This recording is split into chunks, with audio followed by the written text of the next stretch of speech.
Ahoy fellas! Frankie Dave back again on YouTube. This evening YouTube I have a build of my past, another collection. This right here is the Monogram Pro Kit on 1/48 scale of the SB-2C Helldiver. Now folks, the history of this aircraft comes from a long way. During in the 1930s, dive bombing was a very common practice on aircraft.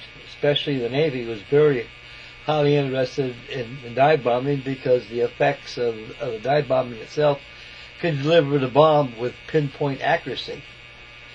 So this is the Curtiss Helldiver. This is the second. This is a successor to the prototype. The prototype, as we know it, as a lot of you fellows probably don't know, and some of you do know, it was a biplane. It was the SB-4. Which was a biplane. It had the retractable landing gear which folded the side of the fuselage by hand crank only. Similar to that to my Grumman Gullfox and F3F shipboard biplane. The SB-4, they had a lot of problems with that aircraft, knowing that the mono-wing aircraft was following on the plans and on the drawing boards. There was a must for monoplanes, because back in the end of the 1930s, fellas, the biplane era came to an end.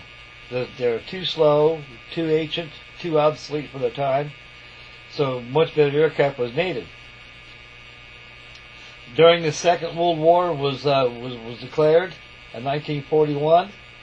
The only dive bomber that we had at the time was the SBD, the Douglas Dauntless. And the Douglas Dauntless was the mainstay throughout the Second World War. It was the most favored dive bomber by the air crews that flew them.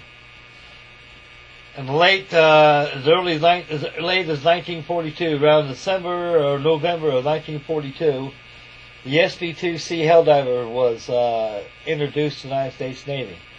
This is the successor to the prototype, fellas.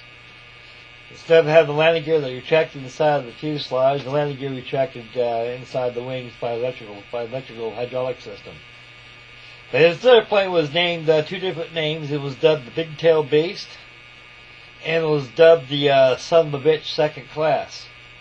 There was a lot of problems with this airplane at the time, fellas, when it entered shipboard service. A lot of parts fell off the airplane, such as the tail wheels yokes snap off. Sometimes you had a lot of engine problems with it, and the main landing gear would actually fold up every time it hit the deck of a carrier. It was a big airplane. This was actually the early Sky Raider of World War II, and it was a big airplane. It had a wingspan from wingtip to wingtip of 49 feet 4 inches. It carried a crew of 2 men. They had a pilot, a radio operator, and also your tail gunner. The SB-2C Helldiver featured here came off the USS Boxer, which was a fleet aircraft carrier known as the Essex class. Now this is a dandy of a kit, folks. Now for a handsome fee of $35 wasn't too bad. What's the outstanding feature comes with this kit was photo etched parts. Believe you me, anybody who's got this kit in their stash will understand what I'm talking about. This is a beautiful kit. It goes together without no fuss, no fit issues at all was incorporated in the construction of this model. And the flaps, the dive brakes were all photo etched. You had photo etched engine components. You had photo etched cockpit details. An excellent kit.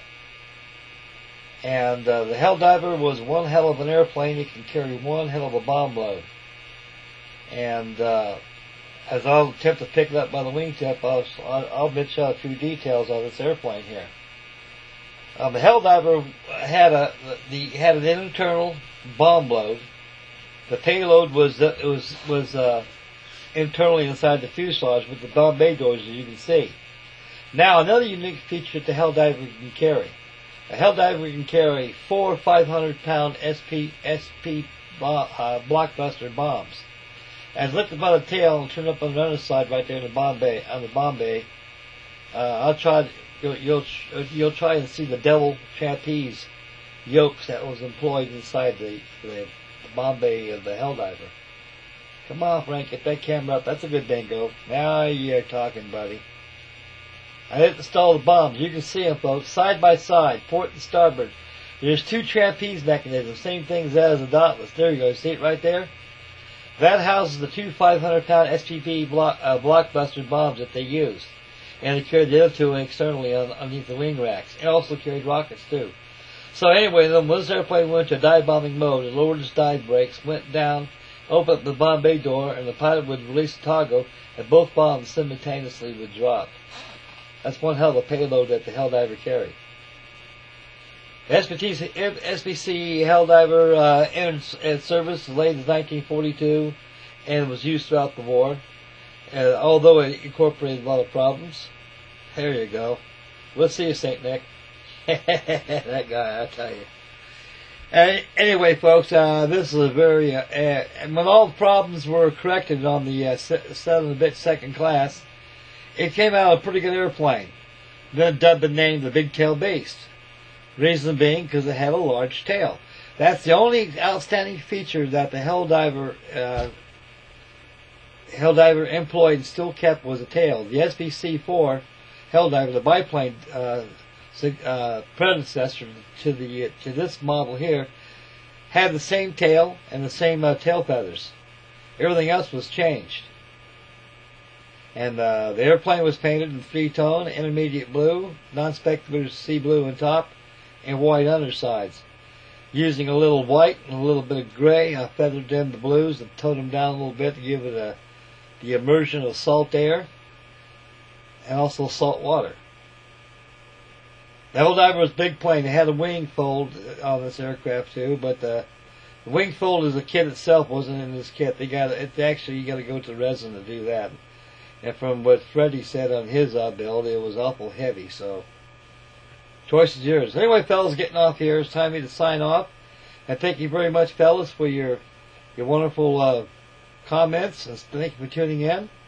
I'll catch you later, boys, in the next video. The next video tomorrow will be Speedy 197's update number 1 group build featuring my F4C Phantom. And thank you very much, fellas, for all your comments on builds of the past. Bye, boys.